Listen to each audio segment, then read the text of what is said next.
இப்பவும் நான் கட்டின தாலியை தான் துளசி கழுத்தில் போட்டிருக்கா. அது இருக்கிற வரைக்கும் நான் தான் அவங்களுக்கு பாதுகாப்பு தான். சொன்னா தப்பா எடுத்துக்காது ஜனனி. எனக்கு என்னமோ துளசி நிரந்தரமா இந்த வீட்டுல தான் இருப்பான்னு தோணுது. அவளே போனாலும் சிவா விட மாட்டான். ஆமா, மாமாவுக்கு யாரு முதல் பொண்டாட்டி? துளசியா இல்ல ஜனனியா? சாரி ஏதோ தெரியாம கேட்டுட்டேன். சொல்றத பார்த்தா துளசி தான் முதல் மனைவி, அவங்க தான் எனக்கு முதல் அண்ணி. ஓகே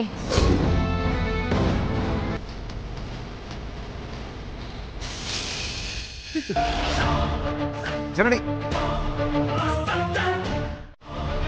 ஏய் நில்லு. இதுக்கு என்ன அர்த்தம்? இப்பவும் நான் கட்டின தாலியை தான் துளசி கழுத்தில் போட்டிருக்கா.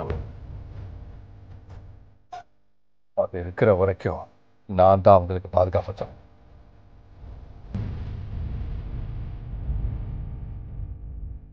சிவா சொன்னதுக்கு நான் என்ன பண்ண முடியும்? ஏன் சொன்னாருன்னு உனக்கு தெரியாதா? என்னை காப்பாத்துறதுக்காக கூட அப்படி சொல்லியிருக்காரு. இதுக்கு எதுக்கு கோவப்படுற? இதுல என்ன தப்பு இருக்கு? என்ன தப்பு இருக்கா?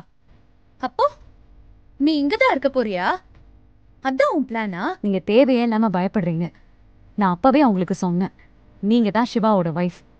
எனக்கும் சிவாவுக்கும் எந்த சம்மந்தமும் இல்லை, இருக்கவும் முடியாது. திரும்ப நீங்க ஏன் டென்ஷன் ஆகுறீங்க? ஓ, எல்லாம் இவங்க வேலை தானா?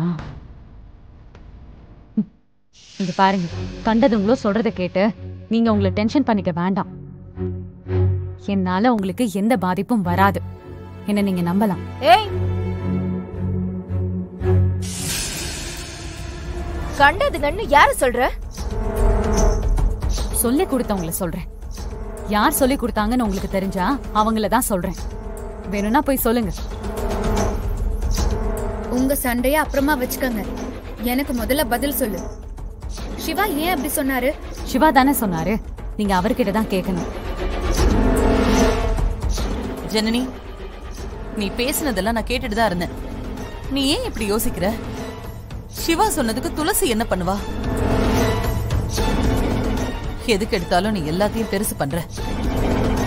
அத்தை, என்னத்த இப்படி சொல்றீங்க? சிவா மாமா என்ன சொல்லிருக்காருன்னு கேட்டீங்கல்ல? துளசி கழுத்துல தாலி இருக்கிற வரைக்கும் அவங்க என் வைஃப்னு சொல்லிருக்காரு. அதை எப்படி சாதாரணமா எடுத்துக்க முடியும்? சிவாவுக்கும் துளசிக்கும் கல்யாணம் ஆனதுக்கு அப்புறமும் சிவா தான் என் புருஷன்னு நீ சொன்னியா இல்லையா? அந்த மாதிரி எடுத்துக்க வேண்டியதுதான். அத்த, ரம்யாவும் துளசி ஒண்ணா? அவ உரிமையில சொல்றா, அதுல ஒண்ணும் தப்பு இல்லையே. என்ன உண்மை? சிவா ரம்யாவுக்கு தாய் மாமா மகன். அதே உரிமையில ரம்யா இப்ப சொன்னா ஜனனி விடுவாளா? ரம்யா, நீ சொல்லு பாக்கலாம். அதானே, ஜனனி ரசிக்கிறாங்களான்னு பாக்கலாமே. ரம்யா சொல்லு. காவேரி, பேசாம போயிடு. என்னாச்சு? ஜனனி, இதோ சிவாவே வந்துட்டான். அவன்கிட்டயே கேளு. சிவா, இவ என்னமோ சொல்றா, என்னன்னு கேட்டு பதில் சொல்லு. என்ன ஜனனி? தான் பண்ணி எங்க அக்காவை ஜெயிலுக்கு அமிச்சிட்டல, உன்னை விட மாட்டையா?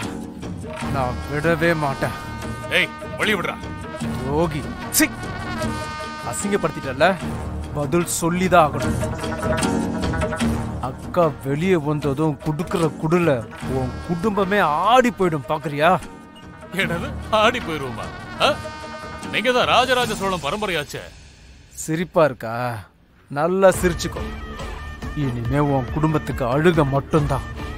ஏய், ஒழுங்கா இருந்திருந்தா சந்தோஷமா இருந்திருக்கலாம். உன் அக்காவுக்கு பேராசை. என்னவோ உத்தமி மாதிரி பேசுற. அப்படியா? சார் உத்தமராக்கும். நீயே துரோகி தானையா? உன் பொண்டாட்டிக்கு துரோகம் தானே பண்ற? ஏய், மரியாதையா பேசு. என்ன ஏமாத்தி வலையில சிக்க வச்சிட்டா மேகல. ஓ, நான் ஒண்ணு வேணும்னு தப்பு பண்ணல. தெரிஞ்சும் கேட்டதெல்லாம் கொடுத்தேன். அவளுக்கு பத்தல. எவ்வளவு கொடுத்தாலும் பத்தாது. உன்ன மாதிரி ஒரு தப்பானவனுக்கு காவேரிய கல்யாணம் பண்ணி கொடுக்க சொல்லி டார்ச்சர் பண்ணா பாரு, அதான் தப்பு. பெரிய தப்பு. அம்பலம்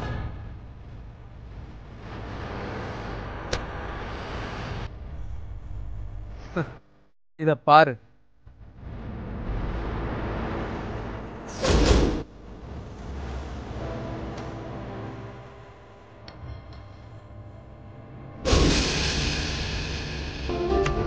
நல்லா இருக்கா? நாளைக்கு போஸ்ட் அடிச்சு ஊரு முழுக்க ஒட்ட போறேன். பார்த்து ரசின. தாசு, தப்பு பண்ணாத. மேலும் மேலும் தப்பு பண்ற. வேணாடா. அத நீ யோசிச்சிருக்கணும். தப்பு பண்றதுக்கு முன்னால நல்லா யோசிச்சிருக்கணும் அம்பலம். எங்க அக்காவை ஜெயிலுக்கு அனுப்பணும்ல அநியாயமா. அதுக்கு தண்டனை உங்க மானம் மரியாதை ஊரு முழுக்க சிரிக்கும்.